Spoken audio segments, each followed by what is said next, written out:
Hello everyone, welcome to another enlightening episode of our debate series. Today we dive deep into a profoundly important and complex question. Is it ethical to allow minors to make their own medical decisions? We have an exceptional panel with us, bringing their expertise from various fields that intersect with this very question. Our goal today is not only to inform but also to engage you, our audience, in a topic that challenges the boundaries of ethics, law, and psychology. Joining us today are Dr. Marcus Fields, a respected bioethicist with years of experience tackling some of the most challenging ethical questions in medicine. Dr. Jonathan Kraft, a renowned pediatrician who has been on the front lines of child healthcare. And Dr. Jennifer Law, a pediatric psychologist whose work has helped countless children navigate the psychological complexities of illness and medical decision-making.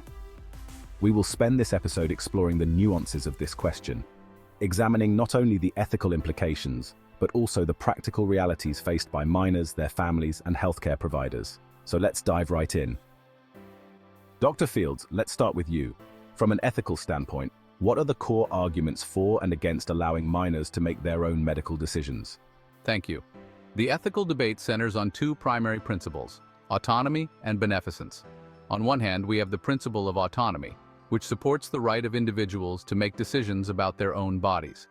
If we extend this to minors, we're recognizing their capacity to understand and choose what they believe is in their best interest. On the other hand, the principle of beneficence requires us to act in the best interest of the patient, which often means protecting minors from making decisions that could harm them due to a lack of experience or understanding. The crux of the debate is determining whether minors possess the maturity and cognitive ability to make such decisions autonomously.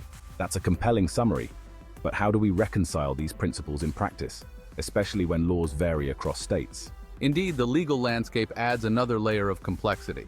In some states like Alabama and South Carolina, the law requires parental consent for nearly all medical decisions made by minors, reflecting a more protective stance. Conversely, states like Oregon and Tennessee have provisions that allow minors to make certain medical decisions independently, under specific conditions. This variation creates a patchwork of legal standards that complicates the ethical landscape. That's fascinating and also concerning, given the inconsistencies. Dr. Kraft, from your perspective as a pediatrician, how do these legal differences impact your practice? The variability in state laws definitely adds a layer of complexity to clinical practice. As a pediatrician, my primary concern is ensuring that the minor's health is not compromised, whether that's due to the legal limitations or their own understanding of their medical situation. For instance, in a state like California, a minor may have the right to make decisions about certain treatments without parental consent, which could be empowering for some but overwhelming for others. Moreover, the issue becomes even more complicated when minors travel between states. A treatment decision made by a minor in one state might not be recognized in another, leading to potential interruptions in care, which can be detrimental to the child's health. That sounds incredibly challenging. Dr. Law, let's bring you into the conversation. How do you assess whether a minor is mature enough to make their own medical decisions? This is indeed a nuanced area. From a psychological perspective, maturity isn't just about age. We assess cognitive development, emotional regulation, and the minor's understanding of the consequences of their decisions. A 15-year-old who has been managing a chronic illness for years may have a very different level of maturity compared to a healthy peer of the same age. We also need to consider the psychological burden these decisions can impose. Minors often have an innate fear of the unknown, particularly when it comes to medical treatments or the possibility of death. They may not fully comprehend the gravity of their decisions or the long-term implications. And yes, many minors do have an awareness of their own mortality, even if they are not explicitly told they are dying. This awareness can drive their decision-making in profound ways. That's a deeply human aspect of this issue. How do you navigate situations where a minor's expressed wishes might conflict with what their parents or doctors believe is best? It's a delicate balance. We aim to empower the minor while also involving the parents in a way that respects the minor's developing autonomy. In cases where the minor's wishes conflict with medical advice, it's essential to have open, honest conversations that explore the minor's reasoning, their fears, and their understanding of the situation. Emancipated minors present another layer to this discussion. Legally, they are treated as adults and can make their own medical decisions. However, emotionally and psychologically, they may still need support to navigate these choices effectively. The key is individualized assessment and, where possible, involving a multidisciplinary team to ensure the minor's best interests are truly at the forefront. Dr. Fields, Dr. Kraft, and Dr. Law.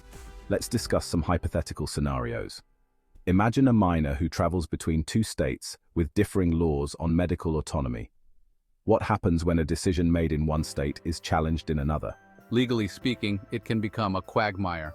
A decision made in a state with more lenient laws might not be honored in a more restrictive state, which could lead to a legal battle or even the reversal of medical treatment. This not only disrupts care but also places immense stress on the minor and their family. This is why a more unified approach to the legal rights of minors in medical decisions is desperately needed. Absolutely. From a medical standpoint, continuity of care is critical. If a minor's medical decision is overturned due to crossing state lines, it can lead to delays in treatment, which in some cases could be life-threatening.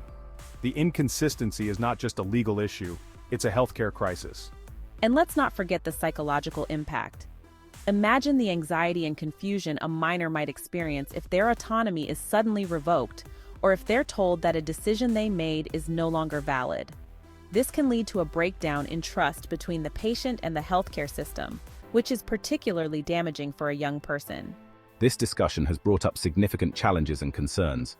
But as we move towards wrapping up, let's talk solutions. What steps can be taken to address these ethical, legal, and psychological issues? I believe the first step is advocating for more consistent legal standards across states. This would provide clarity for both healthcare providers and patients. Additionally, we need more robust ethical guidelines that help navigate these decisions in a way that respects both the autonomy and the well-being of minors. I agree. Education is also crucial. Educating minors about their rights, responsibilities, and the potential consequences of their decisions. Healthcare providers should receive training on how to communicate effectively with minors to help them make informed decisions. And we must always prioritize the mental health of these young patients. Implementing routine psychological assessments and providing ongoing emotional support can help ensure that minors are not just medically informed, but also emotionally prepared to make these decisions. What an enlightening discussion today. We've explored the ethical, legal, and psychological intricacies of allowing minors to make their own medical decisions. This is an issue that touches all corners of medicine and law, and it's clear that there's still much work to be done. To our audience, what are your thoughts? Should minors have the autonomy to make their own medical decisions, or should there be more safeguards in place? We invite you to join the conversation. Please leave your comments, share your thoughts, and don't forget to like, subscribe, and follow us for more thought-provoking discussions. And remember, ethics shapes medicine, and medicine shapes life. Let's continue to explore these vital intersections together.